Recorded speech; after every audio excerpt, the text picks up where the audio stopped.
Many folks, if not already, have been starting to assess their homes for damage from this weekend's rain and winds. Joining me now is Pettigrew with Monarch Roofing here in Myrtle Beach, and he's here to help us kind of recognize some of the damage and what we can do to protect our home. Thank you so much for being here with us today. You know, we've been pounded with so much rain over the past few days. What kind of damage we could see to our homes as a result of that? Well, thanks for having me. It's a really good question.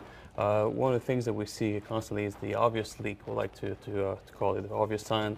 If you have ceiling damage, if you have stains in your ceiling, in your drywall, and also when the weather gets a little bit better, maybe to walk around your house, see if there's any missing shingles, if you see anything that's abnormal in your roofing system. That you can call a roofing professional there. Yeah, we were kind of talking a little bit beforehand, and we talked about leaky attics. That's something common that we might see as well. So that's something people should be checking for. Yes, a lot of you can look into your attic if you can, if you have access and you have a lot of space. You can look through your attic and look for things. The storm we had is very uncommon, so sometimes it's not only going to be the roof that will leak. It's always you can have a siding leaks, or you can have a window leaks as well. But look for the easy, most common signs: the boot pipe, roof to wall flashing, chimney leaks, or missing shingles. Things that you can do on your own.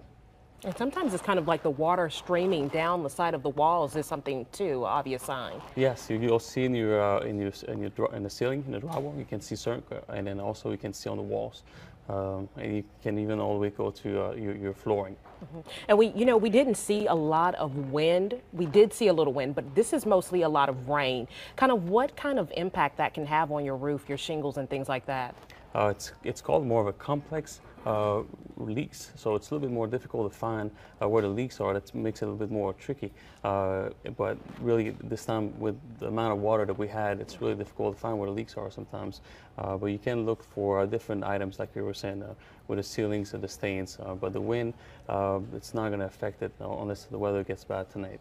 Yeah, and it's certainly not a situation that you can see right now, but definitely something to look for in the future, be watchful for. Yes, you can look through, as mentioned, if you walk around when the weather gets a little bit better around your house. If your roof pitch is not over 812, if you feel comfortable walking on it, I'd be looking for the boot pipes, the roof to walls, and see anything abnormal on your roof. But otherwise, stay on your roof, stay on the ground, and call your roofing professional. Yeah, absolutely. All right, save you some costly repairs there. Well, thank you so much, Martin, for being with us today. Some valuable information for homeowners going forward.